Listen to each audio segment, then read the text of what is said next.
Hai, Assalamualaikum warahmatullahi wabarakatuh.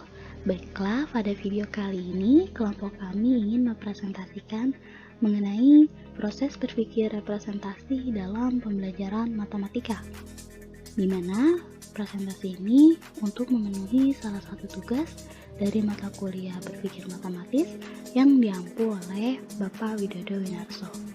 Dan sebelumnya, kami ingin memperkenalkan masing-masing anggota dari kelompok 12, yaitu yang pertama ada Mayang Sari.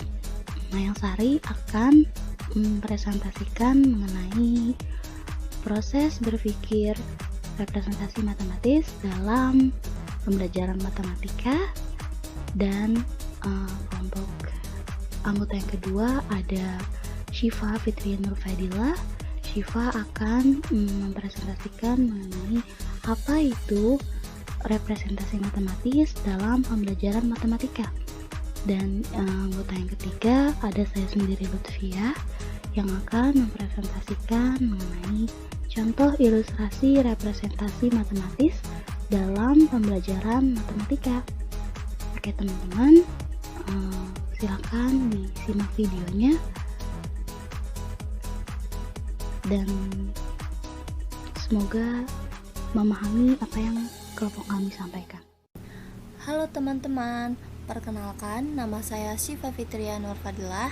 Di sini saya sebagai pemateri pertama akan menjelaskan mengenai definisi berpikir representasi matematika. Nah, dalam matematika, kemampuan representasi itu sangat diperlukan karena kemampuan tersebut merupakan suatu cara yang digunakan oleh siswa untuk mengkomunikasikan ide-ide, gagasan, atau jawaban dari permasalahan yang dihadapi. Lalu di sini ada pengertian representasi matematika menurut para ahli. Nah, yang pertama, menurut John dan Knut dalam Stagin tahun 2015, representasi sebagai suatu model atau bentuk pengganti dari suatu situasi masalah atau aspek dari suatu situasi masalah yang digunakan untuk menemukan solusi.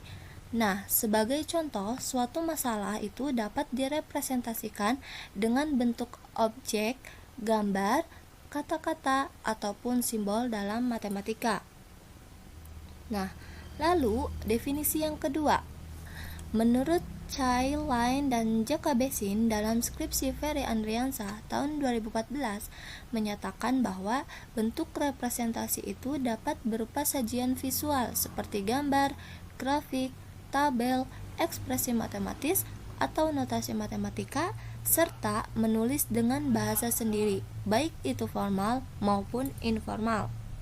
Nah, dari pernyataan Chai ini dapat kita pahami bahwa representasi yang digunakan dalam bentuk kata-kata, gambar, grafik, tabel, dan lain sebagainya adalah merupakan suatu pendekatan yang dapat memberikan sebuah pemikiran secara bebas oleh siswanya untuk lebih mudah memahami konsep matematika. Nah, dari definisi kedua ini dapat kita simpulkan bahwa representasi matematika adalah bentuk pengganti, penterjemahan, atau pemodelan dari situasi masalah matematik dengan berupa bentuk gambar, grafik, tabel, tulisan, atau simbol lainnya untuk menemukan solusi dan dapat membantu siswanya dalam mengemukakan ide dan gagasannya sehingga membantu mereka dalam memahami konsep matematika itu sendiri. Nah, gimana? Sudah jelas belum? Apa sih pengertian kemampuan representasi matematika itu?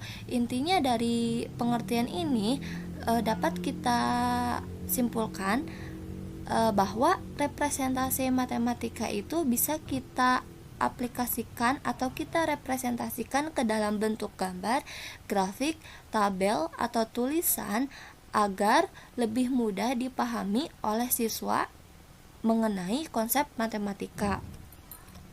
Nah, menurut Herbert dan Carpenter dalam jurnal Hudyono tahun 2002 berpendapat proses representasi itu dibedakan menjadi dua.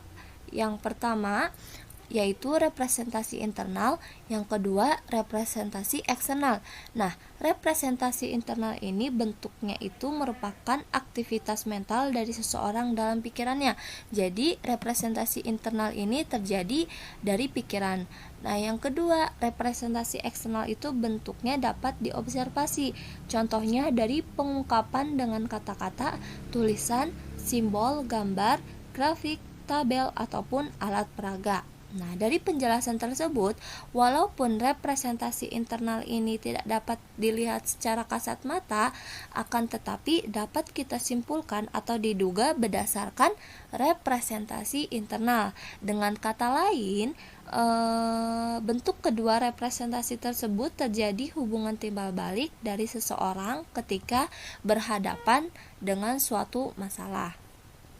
Oke, sekian penjelasan mengenai definisi kemampuan representasi matematika oleh pemateri pertama. Selanjutnya akan dilanjutkan oleh pemateri kedua. Terima kasih. Rangka proses berpikir matematik secara representasi. Sebelumnya kita telah membahas representasi itu ada dua, yaitu representasi internal dan eksternal. Baik representasi internal maupun eksternal itu sangat diperlukan dalam proses pembelajaran, terutama dapat membangun pemahaman siswa dan memfokuskan pemahaman siswa pada hal-hal yang esensial. Hubungan antara representasi matematik dengan alat penyelesaian masalah dapat diurutkan menjadi dua tahap. Yang pertama, itu koneksi pemodelan antara situasi masalah atau konsep representasi matematik.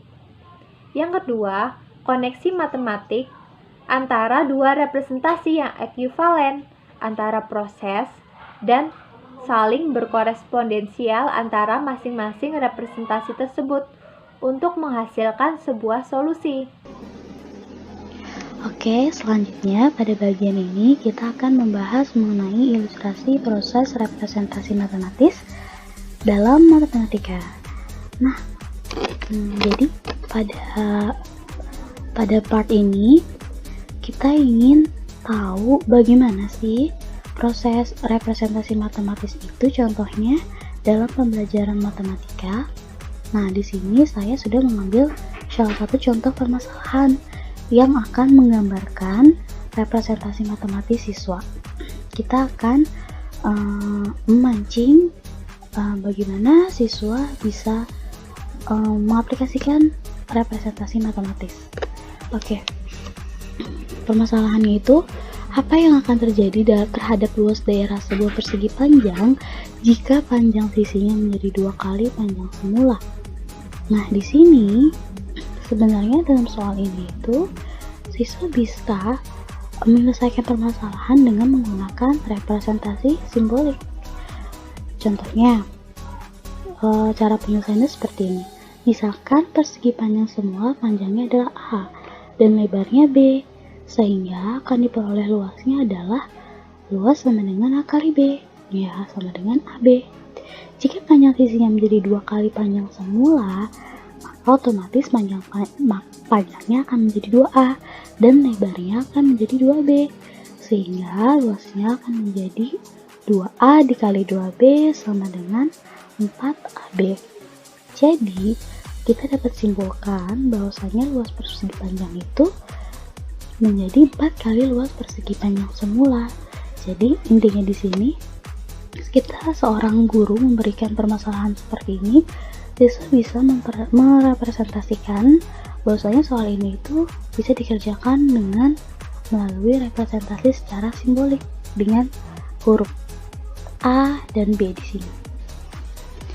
Nah, pada permasalahan ini juga banyak siswa yang mempunyai jawaban yang terburu-buru, tergesa-gesa, atau mereka berpikir secara logika pendeknya mereka bahwasanya jika ada soal ditanya luas persegi panjang jika panjang sisinya menjadi 2 kali panjang semula, otomatis mereka akan berpikir luasnya akan menjadi 2 kali panjang semula. Nah, tapi seorang guru itu tugasnya tidak berhenti sampai di situ dong. Nah, langkah lebih baiknya kalau kita memberikan representasi gambar sebagaimana yang telah ada di layar ini, bahwa kita anggap ini adalah panjang persegi panjang yang semula tadi. Nah, jika misalkan menjadi 2 kali lebih panjang, baik itu panjang dan lebarnya, maka kita bisa tahu nih bahwa satu kotak ini itu dari keseluruhan itu adalah 1/4 dari seluruh persegi panjang. Jadi kita bisa menyimpulkan bahwasanya luas dari persegi panjang ini akan menjadi 4 kali ukuran semula gitu. Jadi guru juga bisa menjelaskannya, bisa melalui representasi simbolik, bisa juga melalui representasi gambar. Jadi matematika itu tidak hanya sekedar hitung-hitung, tapi yang lebih penting itu bagaimana matematika itu bisa direpresentasikan dalam sebuah permasalahan matematis tentunya.